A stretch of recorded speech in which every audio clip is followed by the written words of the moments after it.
الحمد لله رب العالمين والعاقبة للمتقين والصلاة والسلام على سيد المرسلين وعلى آله وصحبه أجمعين أما بعد فأعوذ بالله من الشيطان الرجيم بسم الله الرحمن الرحيم وننزل من القرآن ما هو شفاء ورحمة للمؤمنين وقال النبي صلى الله عليه وسلم عليكم بالشفاءين تلاوة كلام الله وشربة العسل وقال النبي صلى الله عليه وسلم من لم يشفي القرآن فلا شفاه الله من لم يكفي القرآن فلا كفاه الله او کما قال علیہ الصلوۃ والسلام۔ غیر مقلدین اور یہ قادیانی کی جو باتیں ہوئی اس کے اندر یہ بات تھوڑی عجیب و غریب ہے، لیکن کل مفتی صاحب سے ملاقات ہوئی اور پرانی کچھ یادیں تازہ ہوئی۔ میں سوچا اور ہمارے بھائیوں نے بھی سوچا کہ اس کے بھی تعلق سے، علاج کے تعلق سے کچھ بات ہمارے سامنے آ جاوے۔ بھائی دیکھو، عام طور پہ ہمارے ذہن میں ایک بات یہ ہے کہ یہ دور میں جادو، جنات، حسد، نظر یہ سب بہت عام ہے، اور میں یوں کہہ سکتا ہوں کہ 95% لوگ اس کے اندر مبتلا ہیں، اور علماء کرام بھی اس میں مبتلا ہیں۔ لیکن ذہن میں یہ بات ہے بہت سارے لوگوں کے کہ جیسا سفلی ہے، جادو ہے، ناپاک ہے، اس کا علاج جو ہے وہ ناپاک سے ہی ہوگا۔ ایسا نہیں ہے۔ اللہ تبارک و تعالیٰ قرآن پاک میں فرماتے ہیں وَقُلْ جَاءَ الْحَقُّ وَزَهَقَ الْبَاطِلُ، حق آئے گا، باطل جائے گا، روشنی آئے گی، اندھیرا جائے گا۔ إِنَّ الْبَاطِلَ كَانَ زَهُوقًا، اور باطل کو تو ٹوٹنا ہی ہے۔ وَنُنَزِّلُ مِنَ الْقُرْآنِ مَا هُوَ شِفَاءٌ وَرَحْمَةٌ لِلْمُؤْمِنِينَ، اللہ تبارک و تعالیٰ فرماتے ہیں ہم نے قرآن پاک کو نازل کیا، اس کے اندر شفا ہے اور رحمت ایمان والوں کے لیے۔ نبی کریم صلی اللہ علیہ وسلم نے فرمایا دو شفا کو اپنے پر لازم پکڑو، ایک اللہ کے کلام کی تلاوت اور دوسرا شہد پینا۔ نبی کریم صلی اللہ علیہ وسلم نے فرمایا خیر الدواء القرآن، بہترین دوا قرآن ہے۔ نبی کریم صلی اللہ علیہ وسلم نے فرمایا جس کو قرآن شفا نہیں دے گا اس کو اللہ شفا نہیں دے گا، اور جس کے لیے قرآن کافی نہیں اللہ اس کے لیے کافی نہیں ہے۔ اب یہ ہے کہ قرآن سے علاج کس طریقے سے کر سکتے ہیں۔ اصل میں ایک سی ڈی ہے ہمارے پاس، اس کے اندر آیتیں ہیں، ہر وہ آیت جس کے اندر اللہ کی بڑائی، جہنم کا ذکر، شیاطین کا ذکر اور آخرت کا ذکر، اس سے شیطانوں کو بہت تکلیف ہے، تو وہ آیتوں کو جمع کرتے ہیں۔ تو حضرت شیخ زکریا رحمۃ اللہ علیہ کی منزل ہے جو 33 آیتیں ہیں۔ اسی طرح سے عرب کے علماء عاملین حضرات وہ لوگ اور بھی کچھ جادو کی آیتیں اس کے اندر ملاتے ہیں، نظر کی آیتیں ملاتے ہیں۔ تو جب وہ آیتیں سنتے ہیں تو آیت سننے سے اگر واقعی میں کچھ ہے، کوئی آدمی کے اوپر کوئی جادو ہے، حسد ہے، نظر ہے، تو وہ سننے سے بدن کے اوپر کیفیت ظاہر ہوتی ہے۔ جیسے سر میں درد ہوگا، گردن میں درد ہوگا، کمر میں درد ہوگا، اور جادو جس جگہ پر بدن کے اندر ہے وہ جگہ پہ درد بڑھتا چلا جائے گا۔ اگر کسی نے کچھ کھلایا ہے، عام طور پہ کھلانے کا معاملہ زیادہ ہوتا ہے، اگر کسی نے کچھ کھلایا ہے تو الٹی جیسا ہوگا۔ تو یہ سارے معاملات اب جب قرآن کی وہ آیتیں سنیں گے تو یہ سب تکلیف ہوگی۔ اب علاج یہ ہے کہ انہی آیتوں کو بار بار بار بار شفا کی نیت سے سننا ہے، مطلب اس کے پیچھے پڑ جانا ہے، سنتے ہی جانا ہے، اچھا لگے یا نہ لگے۔ جتنا ہم سنتے چلے جائیں گے اتنی ہماری تکلیف بڑھتی چلی جائے گی، لیکن تکلیف کتنی بھی بڑھ جائے اس سے پیچھے ہٹنا نہیں ہے، آگے ہی جانا ہے انشاءاللہ۔ اور پھر اس کے بعد میں ہو سکتا ہے کہ جادو بدن سے نکلنا شروع ہوگا، یا تو بدن میں بہت کھجلی ہوگی، یا بخار چڑھ جائے گا، یا پیشاب بہت ہوگی، یا تو جلاب بہت ہوں گے، یا الٹیاں بہت ہوگی۔ ہو سکتا ہے ہمارے بہت سے لوگوں کا علاج ہو سکتا ہے ایک ایک دن کے اندر 100 الٹی ہوتی ہے، 50 جلاب ہوتے ہیں، لیکن جتنا نکلتے جائے گا آدمی فریش ہوتے جائے گا۔ اور یہ سب کچھ ہونے کے بعد میں ہم 1 گھنٹہ 2 گھنٹہ 3 گھنٹہ لگاتار یہ آیتیں سنتے ہیں اور کچھ نہیں ہوتا ہے، سننے سے کوئی کیفیت بدن پہ نہیں آتی، تو اب سمجھ جانا چاہیے کہ الحمدللہ مکمل علاج ہو گیا۔ اب اگر کوئی یوں کہتا ہے کہ کچھ نہ کچھ تکلیف ہے تو یا تو پھر اس کا علم کمزور ہے یا پھر وہ بیوقوف بنا رہے۔ تو یہ قرآن کا ایک علاج ہے، بہت سارے علاجات ہوئے، اور جیسے میں 1-2 مثال آپ کو بتاتا ہوں۔ سب سے پہلے اچھا کینسر جو ہے نا، کینسر عرب کے علماء فرماتے ہیں کہ کینسر جو ہے وہ صرف جادو، جنات اور نظر سے ہی ہوتا ہے۔ کینسر کوئی بیماری نہیں، بلکہ بڑی بڑی بیماریاں، جتنی بھی بڑی بڑی بیماریاں ہیں، کینسر ہے، ہارٹ ہے، اسی طرح سے ہمیں گھٹنوں کی تکلیف ہے، جوڑوں کا درد، اسی طرح سے بچے جو نہیں ہوتے اور عورتوں کو بہت خون جاتا ہے، یہ ساری تکلیفیں جنات اور نظر کی وجہ سے ہی ہوتی ہے۔ نبی کریم صلی اللہ علیہ وسلم نے فرمایا، اور ایک بات اور بھی دھیان رکھے بھائی کہ جادو کی اتنی حیثیت نہیں ہے، اس سے زیادہ خطرناک چیز جو ہے وہ نظر ہے۔ نبی کریم صلی اللہ علیہ وسلم نے فرمایا، اکثر من یموت بعد قضاء اللہ بقدرتہ بالعین، اللہ کی قضاء اور تقدیر کے بعد میری امت میں سب سے زیادہ موت نظر بد سے ہوگی۔ نبی کریم صلی اللہ علیہ وسلم نے فرمایا کہ نظر آدمی کو قبر تک اور اونٹ کو ہانڈی کے اندر پہنچا دیتی ہے۔ نبی کریم صلی اللہ علیہ وسلم نے فرمایا کوئی چیز تقدیر کے اوپر سبقت نہیں کرتی، اگر کوئی چیز تقدیر کے آگے جاتی تو وہ نظر ہوتی ہے۔ نظر آدمی کو پہاڑ سے دھکا دے سکتی ہے، یہ بھی حدیث ہے کہ نظر آدمی کو پہاڑ سے دھکا دے سکتی ہے۔ اسی طرح سے یہ ہے کہ اللہ تبارک و تعالیٰ نے قرآن پاک کے اندر دیکھو سورہ یوسف میں یعقوب علیہ السلام کے بیٹے جب مصر جا رہے تھے ان کو یوں کہا، یا بنی لا تدخلوا من باب واحد وادخلوا من ابواب متفرقہ، اے میرے بیٹو تم الگ الگ دروازے سے مت داخل ہونا، بلکہ ایک دروازے سے مت داخل ہونا، مختلف الگ الگ دروازوں سے داخل ہونا۔ تو یعقوب علیہ السلام کے ذہن میں بھی یہ تھا کہ سب کے سب ایک دروازے سے داخل ہوئیں گے تو ان کو نظر لگ جائے گی۔ نبی کریم صلی اللہ علیہ وسلم نے نظر سے بچنے کا اس کی اللہ کے رسول صلی اللہ علیہ وسلم نے دعا مانگنے کا حکم دیا، استعیذوا باللہ من العین فإن العین حق، نظر بد سے اللہ کی پناہ مانگو کیونکہ نظر بد حق ہے۔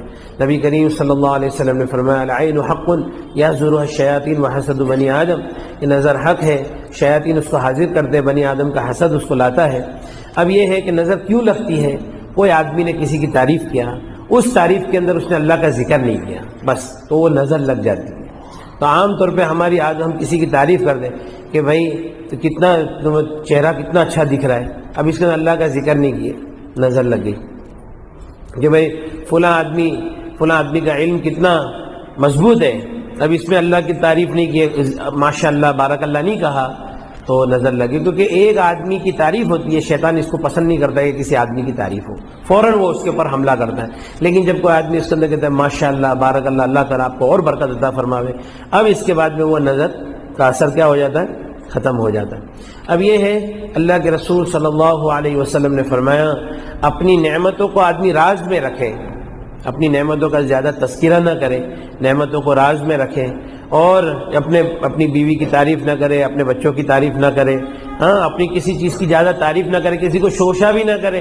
اللہ کے رسول صلی اللہ علیہ وسلم نے فرمایا استعینوا علی انجاح الحوائج بالسر والکتمان فإن كل ذی نعمت محسود، کہ اپنے کاموں کو اس سے انجام تک پہنچانے میں راز میں رکھنے سے مدد حاصل کرو، کیونکہ ہر نعمت والوں کے ساتھ میں حسد کرنے والے لوگ ہوتے ہیں۔ لیکن بہرحال اب نظر لگ گئی، اور یہ ہے کہ بھائی جادو ہو گیا، کوئی مسئلہ نہیں ہے، کوئی بڑی بات نہیں ہے۔ اور دیکھو ایک بات ہے، ایسا ہو نہیں سکتا کہ کوئی چیز جب عام ہو جاوے اور اس کا علاج عام نہ ہو، یعنی اس کا علاج مخصوص لوگوں کے پاس ہو اور ان کی جاگیر بن کے رہ جاوے، ایسا ہو نہیں سکتا۔ تو یہ قرآن ہے، اور قرآن یہ سورج ہے، یہ سورج سب کے لیے نکلا ہوا ہے اور ہر آدمی اس سے فائدہ اٹھا سکتا ہے۔ یہ قرآن ہے، اس میں شفا ہے، بے شک ہے، اس میں کوئی شک کی بات نہیں ہے، اور ہم نے تو علاج کر کے دیکھا ہے۔ ایک ہمارا بھائی تھا، سب سے پہلا علاج ہوا، میں مولانا بلال کو بھی بولا تھا کہ ایک لڑکا احمد آباد سے فون آیا کہ ہمارے حضرت مفتی صاحب نے کہا تھا کہ بھائی وہ جنید کو فون کرو، اس نے کچھ قرآن کے علاج کی ترتیب ہے وہ بتائے گا۔ وہاں سے فون آیا، میں بولا بھائی دیکھو میں کسی کے گھر پہ نہیں آؤں گا، میں تمہارے کو یہاں سے علاج بتا دوں، اگر ہو سکتا ہے تو کر لو۔ تو علاج یہ ہے کہ آپ کو فجر سے لے کے رات تک قرآن سننا ہے، فجر سے ظہر تک سننا ہے، اس کے بیچ میں نیند آئے گی، آپ کو سونا نہیں ہے۔ اچھا، پھر ظہر میں کھانا کھانا ہے، کھانے کے بعد تھوڑی دیر کیلولا کرنا ہے۔ کیوں کیلولا کرنا ہے؟ کیونکہ شیطان کیلولا کرتا نہیں ہے، کیونکہ تم جاگتے رہیں گے اور تم سوتے رہیں گے تو وہ جاگتا رہے گا، وہ کیلولا کرتا نہیں ہے۔ لیکن دوسرے ٹائم پہ تمہارے کو سلائے گا تو تم کو سونا نہیں ہے، قرآن سننا ہے۔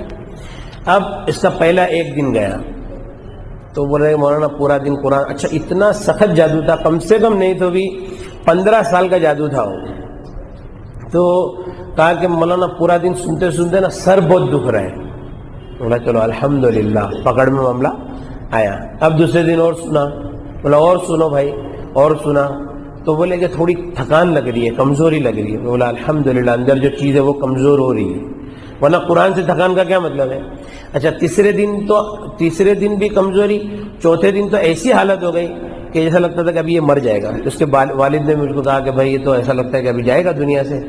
میں بولا دیکھو بھائی جانا تو اس کو ویسے بھی ہے، کینسر میں ہے، آپ سوچ لو کھائی دونوں طرف ہے، یا تو ادھر گر جائے گا یا ادھر گرے گا. اس سے اچھا یہ قرآن ہے، اس کو چلنے دو. اچھا میں بولا کہ بھائی وہ بیمار ہو گیا بہت زیادہ، آپ کو کیا ہوا؟ بولے مولانا میں بھی اس کے ساتھ میں سنتا تھا لیکن میرے کو کچھ نہیں ہوا. تو بولا پھر آپ کو کچھ نہیں ہوا، اس کو ہو رہا ہے تو سوچو نا کیوں ہو رہا ہے، چلنے دو. اب 5واں دن تھا اور اس کو الٹی ہوئی، الٹی میں پتھر نکلا، اس کے اوپر لکھا تھا اوم. پھر دوسرا ببول کے کانٹے، گوشت کا ٹکڑا، بال، گانٹھ لگے ہوئے سب بال تھے، وہ سب نکلا. میں بولا بھائی یہ تو سب نکل گیا، وہ فریش ہو گیا. تو بولا ابھی اور بھی آپ کو سننا ہے.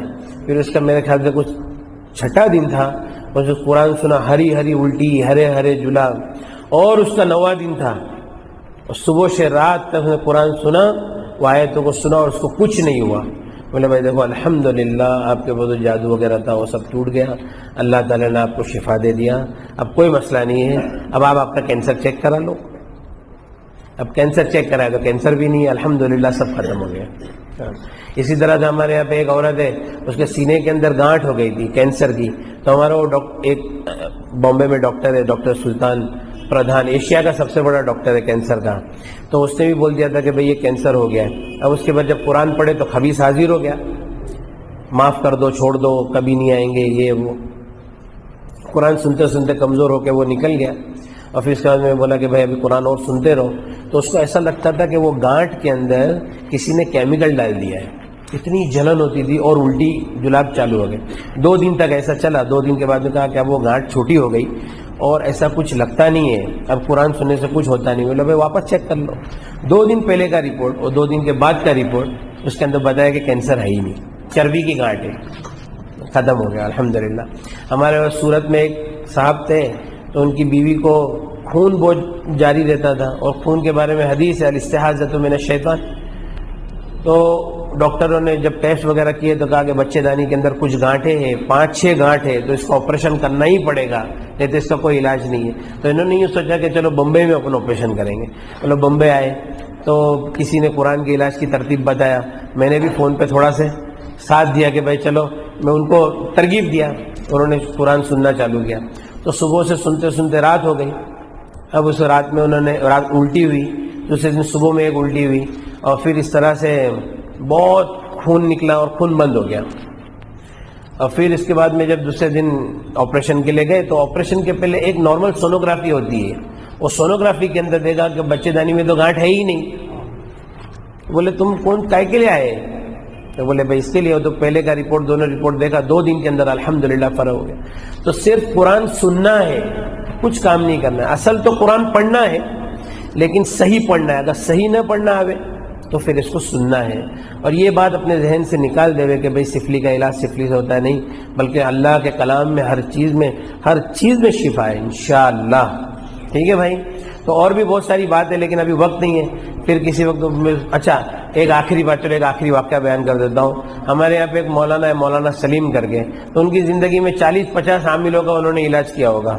تو وہ میرے پاس آئے، میں بولا کہ بھائی دیکھو آپ یہ CD سنو. اب انہوں نے 5-6 گھنٹے تک سنا. وہ بولتے میرے کو تو کچھ ہوا نہیں. بولے آپ کو کچھ ہوا نہیں، آپ کے پاس کچھ ہے ہی نہیں. وہ بولے ایسا کیسا ہو سکتا ہے؟ بولا بھائی دیکھو میں تو اللہ کی قسم کھا کے بولتا ہوں کہ آپ کے پاس کوئی معاملہ نہیں ہے. اب پھر اس کے بعد میں وہ ایک عامل کو لے کے آئی. بولے دیکھو مولانا یہ عامل بولتا ہے کہ ہے. بولا اچھا. بولا بھائی چل بتا کیسا ہے. تو اس نے نام لکھا، نام، ماں کا نام، پھر عدد سب نکالا. لا کے بولے دیکھو 3 بجا. 3 بج گیا مطلب اس پہ جادو ہے. تو بولا تو اللہ کی قسم کھا کے بول سکتا ہے کہ جادو ہے؟ بولے نہیں. مطلب میں اللہ کی قسم کھا کے بولتا ہوں جادو ہے. تو بولا ہاں ہو سکتا ہے. پھر میرے کو الگ لے کے گیا، مولانا میرے کو بھی تھوڑا بہت سکھاؤ نا یار. بولا سکھائے گے، ناٹک مت کر زیادہ. بولے مولانا آج سے میں کچھ نہیں کروں گا، جھوٹ نہیں بولوں گا. پھر وہ اس کو بھی تسلی ہو گئی.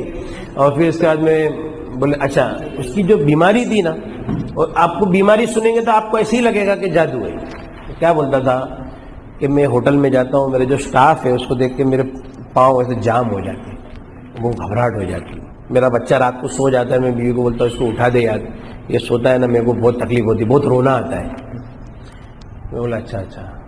بولا تم نے کتنے سال سے تمہارے سر میں تیل نہیں لگایا ہے؟ بولے میرے کو جب سے ہوش آیا میں کبھی تیل لگایا ہی نہیں ہوں.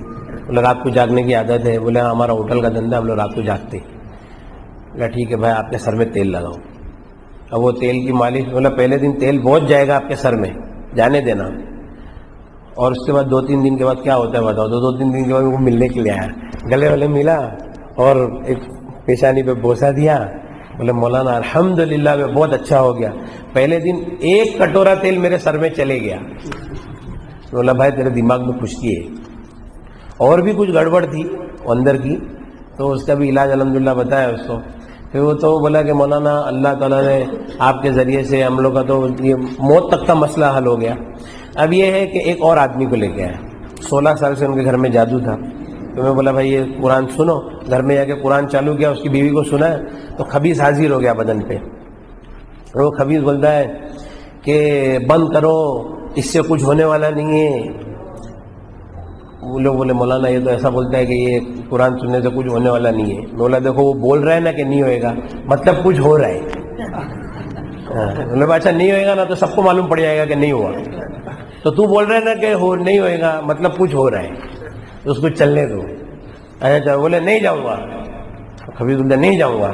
اچھا میں مت جا, ادھر ہی رہے قرآن سن. ہم لوگ تیرے کو تھوڑی بولتے تو جا, ادھر ہی رہے قرآن سن. بعد میں بولتا ارے بھائی میرے کو جانے دو, میرے کو چھوڑ دو. اچھا پھر ایسا ہوا کہ وہ خبیث نے یوں بولا کہ 16 سال کی پوری سٹوری بیان کیا کہ میں یہ آیا تھا, اس نے جادو کیا, یہ کیا, وہ کیا. اور بولے جس جادوگر نے مجھے بھیجا ہے یہاں, وہ آج نہیں تو کل یہاں پہ مجھے لینے کے لیے آئے گا. اور واقعی میں 5 دن کے بعد پالنپور سے ایک سادھو آیا بمبئی, ایڈریس ڈھونڈتے ڈھونڈتے, اسی گھر میں جس میں قرآن چالو تھا. وہ بولتا تھا میں تمہارے ہاتھ جوڑتا ہوں, میں نے 500 روپے میں یہ جادو کیا تھا, لیکن میں 5 لاکھ روپے دیتا ہوں, یہ میرے کو میری چیز واپس دے دو. اور اس کے بعد میں ہم لوگوں نے مشورہ کیے تو بولے بھائی چلو اگر وہ لے کے جاتا تو لے کے جانے. تو اس نے کرتے کا ایسا کونے کا کپڑا کاٹا اور اس کے عورت کے اوپر گھما کے بولا چل ساتھ میں. ایسا کر کے اس کو لے کے نکل گیا. الحمدللہ 16 سال کا جادو اللہ تعالیٰ نے آسان کر دیا. سب باتیں تو اور بہت ساری ہیں, لیکن بس یہ ہے کہ قرآن کے علاج کی ترتیب کو اپنے یہاں پہ بھی چالو کر سکتے ہیں, لوگوں کو بتا سکتے ہیں. بس اللہ تعالیٰ عمل کی توفیق دے دیں. صحیح ہے, نہیں منزل ہے, منزل کی آیت ہے وہ, لیکن وہ تو قرآن ہے نا, من القرآن ہے نا. سی ڈی میں انشاءاللہ بھیج دوں گا. تو ہاں سی ڈی تو مولانا ان کے پاس آ گئی ہے. ویسے میں نے کل رات کو وہ رکیا ڈال بھی دیا تھا فون میں. وہ سی ڈی نہیں سنتے رہیں گے, وہ سنتے رہنا ہے بار بار. اچھا ایک بات دیکھو, ایک بات ہے بھائی سمجھنے کے لیے, وہ کیا ہے معلوم ہے, اندر والے کی جتنی طاقت ہے نا اس سے زیادہ اس کو قرآن سنانا ہے, اس سے زیادہ. مطلب اب جیسا کوئی آدمی بولے کہ مولانا اپن بولے جادو ہے, ٹھیک ہے جادو سمجھ میں آ گیا جادو ہے. بولے میں تو منزل پڑھتا ہوں. بھائی تم ایک بار پڑھتے ہو نا تو اس کو برداشت کرنے کی طاقت ہے. ابھی جیسا میں موٹا آدمی ہوں, میں بولتا ہوں میں ڈاکٹر کے بعد ڈاکٹر صاحب میں تو روز چلتا ہوں اور میرا وزن کم ہوتا بھی نہیں ہے. بولے تم کتنا چلتے؟ بولے آدھا گھنٹہ. بولے تمہارا آدھا گھنٹہ تمہاری عادت ہو گئی. تم جہاں پہ تھکیں گے مریں گے اور چلیں گے نا تو تمہارا وزن کم ہوئے گا. تو اسی طرح سے اندر والے کی عادت ہے اس کو برداشت کرنے کی, تو اس سے زیادہ اس کو دینا ہے لوڈ قرآن کا. پھر اس کے بعد ہیوی ڈوز, پھر اس کے بعد میں لاسٹ میں وہ تھکنا چالو ہوگا. اور تھکنے کی سب سے بڑی علامت یہ ہے کہ قرآن سننے کے ٹائم پہ نیند آئے گی, مطلب وہ کمزور ہو رہا ہے, اس کو آرام چاہیے, اس وقت سونا نہیں ہے. پھر جلاب میں الٹی میں نکل جائے گا, اور آپ 1 گھنٹہ 2 گھنٹہ 3 گھنٹہ سنتے اور کچھ ہوتا نہیں ہے, ختم ہو گئی بات, اب کچھ ہے ہی نہیں. ہم لوگ نا بہار گئے تھے, ہمارے ایک چاچا ہے, انہوں نے کہا تھا وہ کوئی ایک عامل بہار میں بہت اچھا تعویذ دیتے, تو چاچا نے مجھے زبردستی بھیجا. میں چاچا کو بولا چاچا قرآن سنو, کا کوئی سب لفڑے میں پڑھتے. بولے نہیں یار تعویذ لے کے آ جائے یار. ہم لوگ بہار گئے. جب بہار میں وہ عامل صاحب کے یہاں کم سے کم 200-250 آدمی کی لائن لگتی تھی, اور ہم لوگ تو مہمان خصوصی تھے, بہت اچھا استقبال ہوا. اور ہم لوگ ایک کمرے میں تھے, تو قاری صاحب کا خاص آدمی, کیٹلی گرم والا آدمی نا, کیٹلی گرم والا آدمی, وہ ہمارے پاس ملنے کے لیے آیا. تو بولتا ہے کہ مولانا, وہ حکیم صاحب تھے, ان کو پوچھا کہ حکیم صاحب بہت قبض رہتا ہے, اس کی کوئی دوا ہے؟ حکیم صاحب نے ایک دوا بتایا. بولے یہ تو میں کھا چکا ہوں. دوسری بتایا, بولے یہ بھی میں کھا چکا ہوں, کچھ ہوتا نہیں ہے. تو میں حکیم صاحب کو بولا حکیم صاحب اس کا کچھ نہ کچھ مسئلہ ہوئے گا. حکیم صاحب بولے بھائی ابھی ہم دوسرے کے علاقے میں ہیں, کہاں تم ادھر یہ سب مگج ماری پالتے. میں بولا ٹھیک ہے. پھر وہ آیا, اس کو بولا میں بھائی دیکھو یہ گڑبڑ ہے, قاری صاحب کے پاس تم علاج کراؤ. بولتا چھوڑو سب قاری صاحب تم میرا علاج کرو. بولا ٹھیک ہے بیٹھو. اب میں نے قرآن پڑھنا چالو کیا اس کے اوپر، وہی رقیہ. تو فنسن علی القوم الکافرین کے اوپر میں اس کو پوچھا کیا ہوا؟ بولے بہت الٹی جیسا ہو رہا ہے. تو بولا دیکھو بھائی آپ کے پیٹ میں جادو ہے. پھر میں بولا آپ حافظ ہے؟ بولا ہاں حافظ ہے. تو میں بولا آپ کو آج سے 10 پارے پڑھنا ہے. تو بولے کہ میں 10 پارے نہیں پڑھ سکتا ہوں، میں تو 2 پارے کے اوپر تو پڑھ ہی نہیں سکتا ہوں. بولا بھائی وہ آپ کو پڑھنا ہے. تو بولے ٹھیک ہے مولانا میں کوشش کروں گا. اس نے 2 پارے کے اوپر برابر وہ 2 پارے کے اوپر سے حالات اس کے بگڑنے چالو ہو گئے، لیکن اس نے پڑھا اور پھر اس کے بعد اس کو الٹی چالو ہو گئی، اور الٹی بھی کرتا رہا نے قرآن بھی چالو رکھا. ہم لوگ وہاں سے سفر کے دوسری جگہ پر گئے، پھر وہاں سے آئے. اس نے بولا مولانا آج الحمدللہ میں نے 15 پارے پڑھا اور مجھے کچھ نہیں ہوا. بولا بھائی الحمدللہ آپ کا علاج ہو گیا. آج بھی فون کرتے رہتا ہے کہ میرے یہاں بچہ ہوا ہے، نام دو حضرت، کچھ نام بتا دو. سمجھ میں آیا نا؟ تو یہ قرآن کا علاج ہے بھائی. اس میں 1 پیسے کے خرچ کی ضرورت نہیں ہے، نہ مشت، نہ زعفران، نہ عنبر، ہاں کچھ بھی خرچ، نہ مرغی، نہ لیمبو، نہ لال کپڑا. ایک ہمارے عربی عامل ملا، مولانا بھی وہ ٹائم پہ حج میں ساتھ میں تھے. ایک عربی عامل ملا تو بولتا ہے کہ تمہارے ہندوستان میں شیخ لوگ یہ سب منگاتے، ہانڈی منگاتے، لال کپڑا منگاتے. میں بولتا ہوں خالی قرآن پڑھو، قرآن سنو، فرشتوں کو جو چیز کی بھی ضرورت ہوگی اللہ کے پاس سے لے کر آئیں گے. ٹھیک ہے بھائی؟ آپ دعا کرا دو نا مولانا، کرا دو یار. اللهم لك الحمد كما ينبغي لجلال وجهك وعظيم سلطانك. اللهم لا احصي ثناء عليك انت كما اثنيت على نفسك. اللهم صل على سيدنا مولانا محمد وعلى ال سيدنا مولانا محمد وبارك وسلم. لا اله الا هو الحليم الكريم. سبحان الله رب العرش العظيم والحمد لله رب العالمين. نسألك موجبات رحمتك وعزائم مغفرتك والغنيمة من كل بر والسلامة من كل إثم. لا تدع لنا ذنبا إلا غفرته ولا هما إلا فرجته ولا دينا إلا قضيته ولا مريضا إلا شفيت ولا حاجة هي لك رضا إلا قضيتها يا أرحم الراحمين. اللهم يا أول الأولين يا آخر الآخرين يا ذا القوة المتين يا راحم المساكين يا أرحم الراحمين. اللهم إنا نسألك العفو والعافية الدائمة في الدنيا والآخرة. اللهم أرنا الحق حقا وارزقنا اتباعه وأرنا الباطل باطلا وارزقنا اجتنابه. اللهم إنا نسألك الهدى والتقى والعفاف والغنى. اللهم لا سهل إلا ما جعلته سهلا وأنت تجعل الحزن سهلا إذا شئت. اللهم إنا نسألك من خير ما سألك منه نبيك وحبيبك محمد صلى الله عليه وسلم ونعوذ بك من شر ما استعاذك منه نبيك وحبيبك محمد صلى الله عليه وسلم وأنت المستعان وعليك البلاغ ولا حول ولا قوة إلا بالله العلي العظيم. سبحان ربك رب العزة عما يصفون وسلام على المرسلين والحمد لله رب العالمين.